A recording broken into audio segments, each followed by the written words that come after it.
دل کو سینوں میں ہم میں سے بسا. یہ جو میں نے پہلے بھی ذکر کیا تھا کہ انا جو لفظ ہے، انا، یہ جو پسندیدہ لفظ نہیں ہے کہ میں نے یہ کام کیا تھا، میں یہ کر رہا ہوں.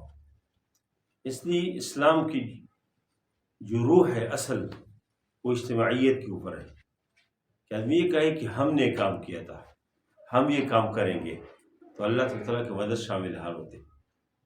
اور یہ جو انا، حتیٰ کہ نبی کریم صلی اللہ علیہ وسلم جب گھر پہ ہوتے تھے، کوئی آتے تھے اور گیٹ کٹکھٹا کے اللہ کے نبی صلی اللہ علیہ وسلم پوچھتے تھے کہ من انت، آپ کون ہیں؟ اور جب وہ جواب میں کہتے تھے کہ انا، میں ہوں، تو اللہ کے نبی صلی اللہ علیہ وسلم اس کو بہت ناپسند کرتے تھے اور فرماتے ہیں کہ انا میں یہ کیا ہے، یہ انا کیا ہے؟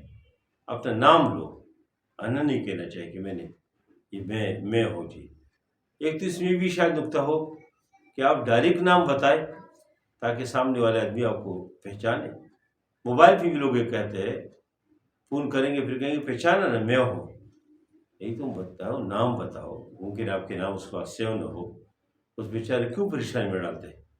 اس لیے یہ جو انانیت ہے نا، اس میں ایک قسم، یہ جو انا ہے اس میں تکبر کی ایک شائبے پیدا ہو جاتے ہیں، اور یہ اس وجہ سے بہت خطرناک ہے. اور دیکھو حضرت موسیٰ علیہ السلام جو اللہ کے پیغمبر ہے، اور وہ ایک جگہ خطبہ ارشاد فرماتے ہیں، تقریر کرتے ہیں، وہ بہت بلیغ اور فصیح تقریر، بہت مؤثر گفتگو کی. تو ایک آدمی نے اس سے پوچھا کہ آپ سے بڑا کوئی عالم ہے؟ موسیٰ علیہ السلام نے کہا نہیں، میں سب سے بڑا عالم ہوں. بات تو صحیح تھی کہ ہر زمانے میں جو پیغمبر ہوتے ہیں وہ صاحب وحی ہوتے ہیں، وہی جس کے اوپر وہی نازل ہو تو اسے تو بڑا عالم ہے نہیں.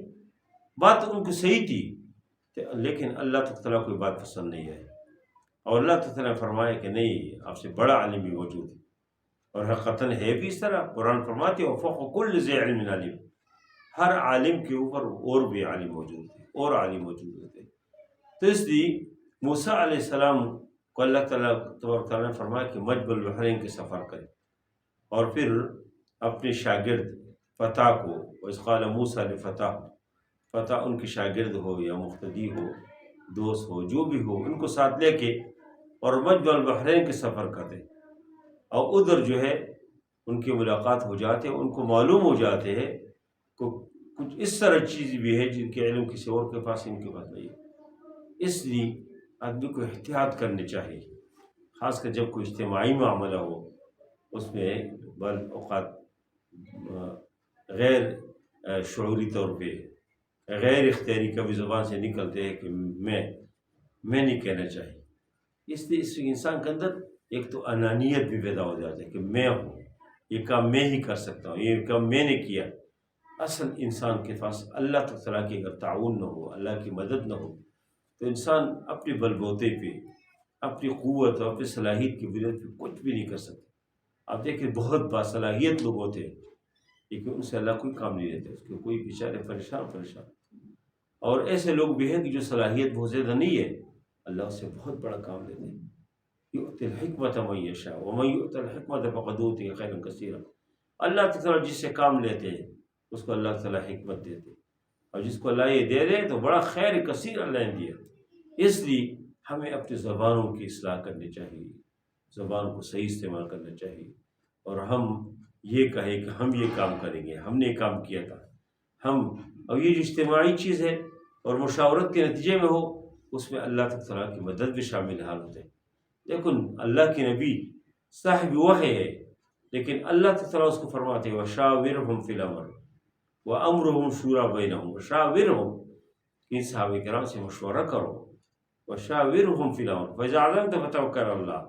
اور جب پھر مشورے کے بعد آپ نے کوئی عزم کیا، کوئی چیز طے کیا، تو پھر اللہ کی ذات کے اوپر اعتماد کرو، توکل کرو، اللہ کی بھروسے کے اوپر آگے بڑھو، اللہ تعالیٰ مدد کریں گے.